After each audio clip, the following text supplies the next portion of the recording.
Hello everyone, आप सब कैसे हैं। मैं उम्मीद करता हूं कि बहुत अच्छे होंगे और अपनी पढ़ाई को बहुत अच्छे से कर रहे होंगे। मैं आकाश कुमार उड़ाना आईसीटी वर्चुअल क्लासरूम में आपका बहुत बहुत स्वागत करता हूं मेरे प्यारे बच्चों। जैसे आपको पता है मेरे प्यारे बच्चों, बेसिकली हमारी आपका जो है मेरे प्यारे बच्चों, हमारी 9th क्लास है। हम देख रहे हैं पॉलिटिकल साइंस और इसी में हमारा चैप्टर नंबर चल रहा है 4 और इसी चैप्टर नंबर 4 के अंतर्गत हम लोग देख रहे हैं लोकतांत्रिक अधिकारों की हम लोग बात कर रहे हैं। सॉरी, 5th चैप्टर है, क्षमा चाहूंगा, चैप्टर नंबर 5th है और हम देख रहे हैं लोकतांत्रिक अधिकार। लोकतांत्रिक अधिकार को पढ़ते समय हमने देखा कि अधिकारों की बात वहां होती है जहां पर चुनी हुई सरकार और निष्पक्ष रूप से स्वतंत्र लोगों की बात की जाए, उनके अधिकारों की बात हो। उन सभी को हमने देखा। अधिकार को जीवन और जीवन के बिना क्या चीजें हैं, उन सबको हमको देखने की जरूरत है। ठीक है, और इनको हम देखेंगे कि भैया ये कैसे है। क्लियर है। ग्वांतवानों की जेल है और किस प्रकार की वहाँ चीजें हुई, इस सबको हमने देखने का और जानने का प्रयास किया था। क्लियर है।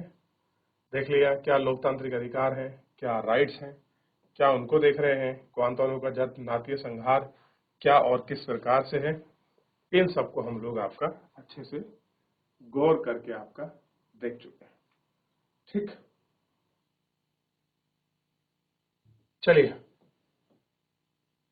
देख लिए। कोसोवो का एक शहर है, क्या वो चीजें हैं जो हम इसमें हमने देखा और गौर भी किया है।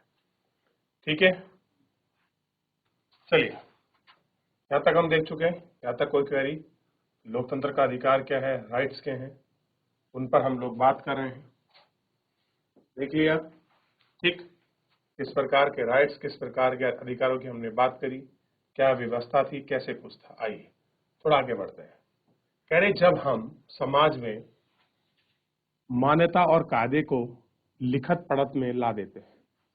कह रहे कोई आपने कोई कायदा बना रखा है, कोई नियम है, कोई रूल है, या किसी चीज आप विशेष को फॉलो करते हैं, वो कायदा होता है। आप उसको लिखित पढ़त में ले आए, आप उसको लिखित रूप में कर दें, आप उसको पढ़ सकते हैं, ऐसा कर दें तो उसको असली ताकत मिल जाती है। कैसे मिल जाती है? पावर मिल जाती है।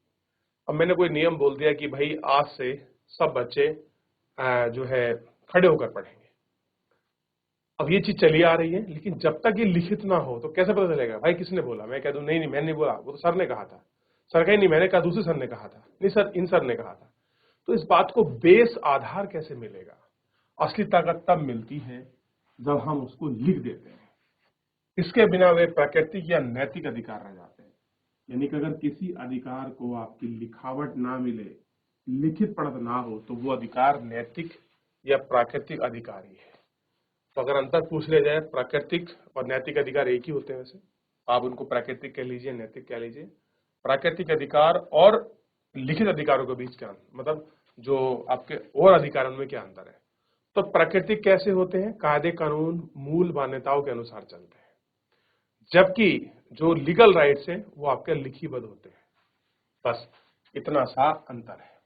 जैसे क्वांतानो के वे कैदी जो अपने दमन का विरोध कर रहे थे, उसे गलत बताने में सिर्फ नैतिक आधार पर था। कह रहे जो कहा जा रहा था भाई जो तुमने कैदियों को पकड़ा है वो गलत है, किस आधार पर कह रहे थे? वो केवल नैतिकता के आधार पर। इसके भरोसे किसी व्यक्ति या संस्था के पास नहीं जाया जा सकता। अगर आप नैतिकता के पास किसी के पास चले जाओ, ठीक नहीं है। जो इन्हें लागू कर दे, जब कानून के कुछ वादों को मान्यता देता है तो उनको लागू किया जा सकता है, या फिर हम उन्हें लागू करने की मांग कर सकते हैं। ठीक, लागू करने की मांग भी कर सकते हैं। अगर अन्य नागरिकों या सरकार इन अधिकारों का आदर नहीं कर सकते तो इनका उल्लंघन होता है। हम अपने अधिकारों का हनन कहते हैं। ऐसी स्थिति में कोई भी नागरिक अदालत का दरवाजा खटखटा सकता है और अपने अधिकारों की रक्षा की मांग कर सकता है। इसलिए अगर किसी दावे को अधिकार कहते हैं तो इनमें से 3 बुनियादी चीजें होंगी। अधिकार लोगों के तार्किक दावे हैं, इन्हें सामाजिक स्वीकृति और अदालतों द्वारा मान्यता मिलनी चाहिए। क्या होनी चाहिए? ये स्वीकृति हैं, ये इनको स्वीकृति मिलनी चाहिए, और इनको जो दावे हैं वो मान्यता जो है वो इनको राइट्स मिलने चाहिए। 3 बुनियादी चीजें। ठीक, कि अदालतों द्वारा मान्यता मिले, समाज स्वीकृति करें और उनको अधिकार क्लियर हो। भाई अगर मान लीजिए कोई आपको राइट्स नहीं मिला तो आप उसमें कोर्ट जा सके, ऐसा आपका अधिकार हो, अदालत जा सके। भाई अदालत का काम क्या, अगर कोई अधिकार लागू नहीं हो रहा तो हम अपनी बात को रखने के लिए तो कोई होना चाहिए हमें। हम किसके पास जाते हैं? तो हम अदालत के पास जाते हैं। क्लियर है? चलिए देख लिया आपने।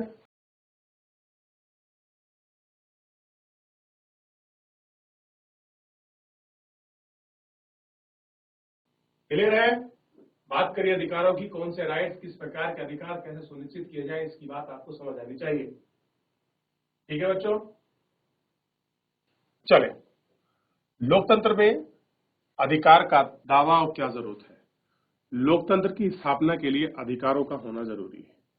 लोकतंत्र में हर एक नागरिकों को वोट देने, चुनाव लड़ने और प्रतिनिधि चुने जाने का अधिकार है। लोकतांत्रिक चुनाव में इसके लिए लोगों को अपने विचारों को व्यक्त करने की राजनीतिक पार्टी बनाने और राजनीतिक गतिविधियों की आजादी होना जरूरी है। लोकतंत्र में अधिकारों की एक खास भूमिका भी है।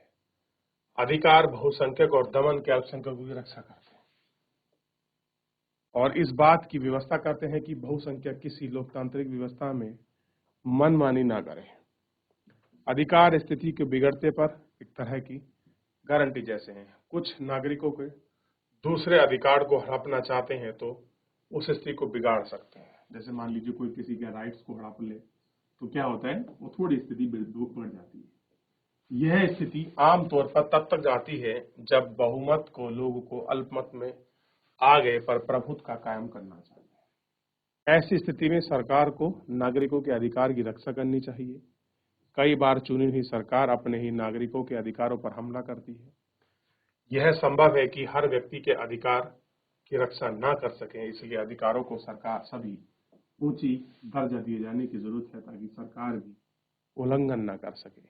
अधिकांश लोग शासन व्यवस्था और नागरिकों के अधिकार और संविधान में लिखित रूप से दर्ज है। कैसे? इसी कारण जो लोगों के अधिकार है वो संविधान में लोकतंत्र रूप से लिखित रूप में दर्ज किए गए। क्लियर है? कैसे है? लिखित रूप में दर्ज है। क्लियर है? ताकि सारी चीजें कर सके।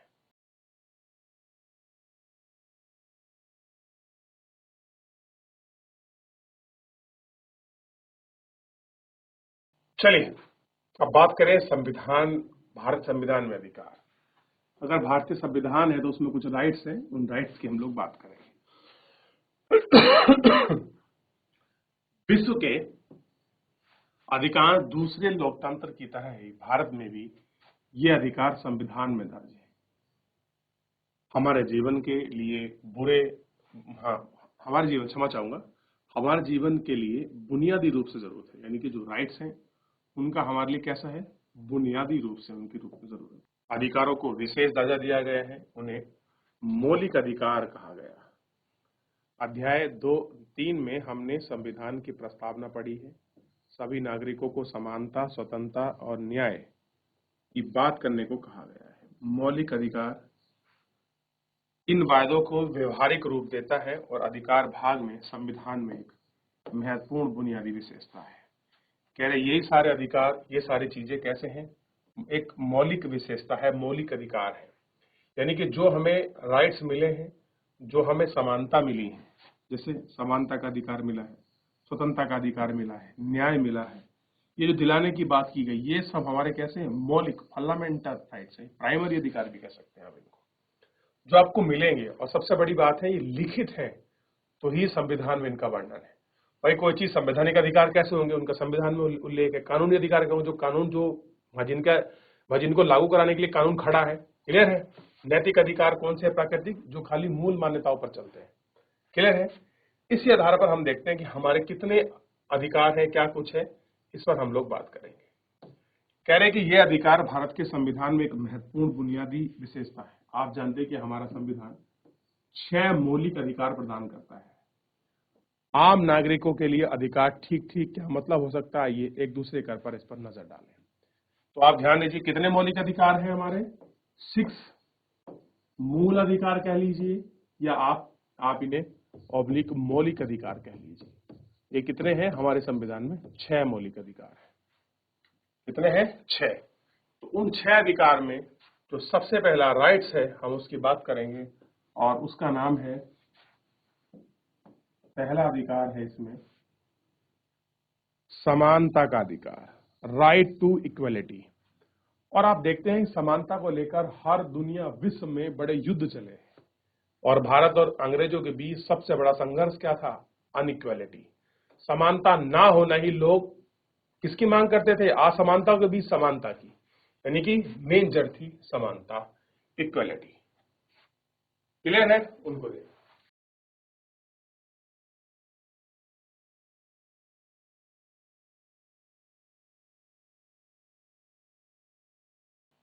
आगे बढ़े। अब देखिए कौन सा राइट है? समानता। संविधान कहता है कि भारत में किसी भी व्यक्ति को कानून के सामने समानता और संरक्षण के मामले में समान अधिकार से वंचित नहीं कर सकती। कोई भी ऐसा राइट्स है जिससे आप उसके अधिकार को वंचित नहीं कर सकते। ठीक, मतलब यह हुआ कि किसी व्यक्ति का दर्जा, पद चाहे जो हो, सब पर कानून समान रूप से लागू होता है। इसे कानून का राज भी कहते हैं। कानून का राज किसी लोकतंत्र के बुनियादी का अर्थ हुआ है कोई व्यक्ति ऊपर नहीं है, किसी राजनेता, सरकारी अधिकारी या समान नागरिकता के में कोई अंतर नहीं किया जा सकता। कैसा है? कोई अंतर नहीं कर सकते। ये आपको देखना है। यानी कि चाहे कोई आईएएस हो, कोई नेता हो, कोई मंत्री हो, कोई या आम व्यक्ति या बिजनेसमैन या एक मजदूर, सब बराबर है, सब कैसे हैं? समान है। तो कहा गया है ना कि चाहे किसी व्यक्ति का कोई भी दर्जा हो, पद कुछ भी हो, चाहे कुछ भी हो सब, लेकिन कानून सबके लिए कैसा है? कहते हैं ना, कानून सबके लिए समान है। तो राइट टू इक्वालिटी, हर जगह हर तरीके से हर व्यक्ति को समानता मिलेगी। ये अधिकार है समानता का। कुछ भी हो जाए, हर व्यक्ति को समानता मिलेगी हर जगह। क्लियर है? ऐसा नहीं कि प्रधानमंत्री के लिए कुछ और कानून होंगे, एक आम आदमी के लिए कुछ और कानून होंगे, ऐसा कोई नहीं है। अगर उसने कोई उल्लंघन किया है तो चाहे कोई आम आदमी हो, कोई अधिकारी हो, कोई सरकार हो, कोई भी हो, इक्वल ट्रीटमेंट, एक ही कानून के तहत एक ही आधार पर वही सजा का प्रावधान है। उसी आधार पर हमारा प्रोसेस और आपका प्रक्रिया लिखी हुई है।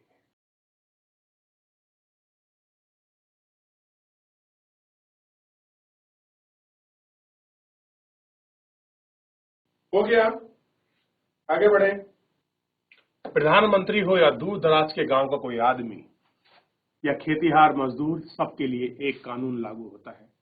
कोई व्यक्ति वैधानिक रूप से पद या जन्म के आधार पर विशेषाधिकार प्राप्त खास दावे नहीं कर सकता। कोई ये नहीं कह सकता भैया मेरे को कोई खास राइट दो, मैं सरकार के इस पद पे हूं या मैंने ये किया है, मैं वहां से आया हूं। ऐसा नहीं, इक्वल ट्रीटमेंट है, सब समान है। जैसे कुछ साल पहले देश के एक पूर्व प्रधानमंत्री पर धोखाधड़ी का मुकदमा चला, सारे मामले पर गौर करने के बाद अदालत ने उन्हें दोषी घोषित किया, अदालत ने उनको निर्दोष घोषित किया। लेकिन जब तक मामला चला, उन्हें आम नागरिक की तरह अदालत में आना पड़ा, अपने पक्षों के सबूत देने पड़े, कागजात दाखिल करने पड़े। यानी कि चाहे कोई पूर्व प्रधानमंत्री रहा हो या कोई भी हो, उन पर उसी आधार पर उसी प्रक्रिया, प्रोसेस और उसी तरह से कार्यवाही को करना पड़ा जिस तरह की नियम प्रक्रिया बनी हुई है। इस बुनियादी स्थिति को संविधान में समानता का अधिकार में कुछ दृढ़ता को स्पष्ट रूप से कहा गया है। कह रहे कुछ ऐसी चीजें हैं जिनको स्पष्ट करके साफ किया जा सकता है कि सरकार उसके धर्म, जाति, समुदाय, लिंग और जन्म स्थान के आधार पर भेदभाव नहीं किया जा सकता। ये 5 आधार को चुन लीजिए। धर्म, मैं लिख देता हूं,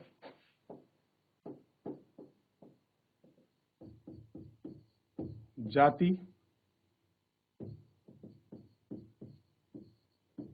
समुदाय, लिंग, जन्म स्थान, ये आधार हैं जिनके आधार पर आप किसी के साथ भेदभाव नहीं कर सकते। 5 आधार, इन पर आप, ये ऐसे अधिकार आधार हैं जिनके आधार पर आप किसी के साथ कोई भी भेदभाव नहीं कर सकते और आधार पर किया जा सकता है, लेकिन वो असम्पशंस हैं, अपवाद हैं, कैसे हैं, उनको हम आगे चैप्टर में कंटिन्यू करके पढ़ेंगे। तो इतने अधिकारों को आपने पढ़ा। यहाँ तक कोई आपको डाउट हो, कोई समझ आया है वो देखिए। और सबसे पहले आप इन 6 अधिकारों को लिखिए। पहला अधिकार समानता, दूसरा स्वतंत्रता, तीसरा शोषण, चौथा धार्मिक, पांचवा शैक्षणिक और छठा संवैधानिक उपचार। इन 6 को लिखिए, मौलिक अधिकार को फटाफट लिखिए, नोट करेंगे फिर आगे बढ़ेंगे।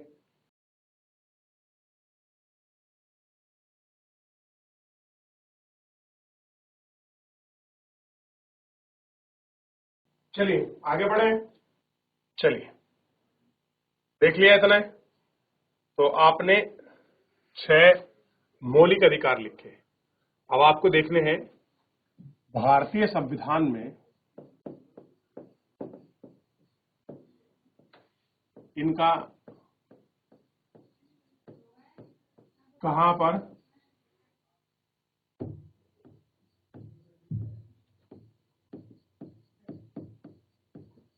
उल्लेख है, ये आपको देखना है। इनका कहां पर उल्लेख है, ये आपको देखना है। क्लियर है?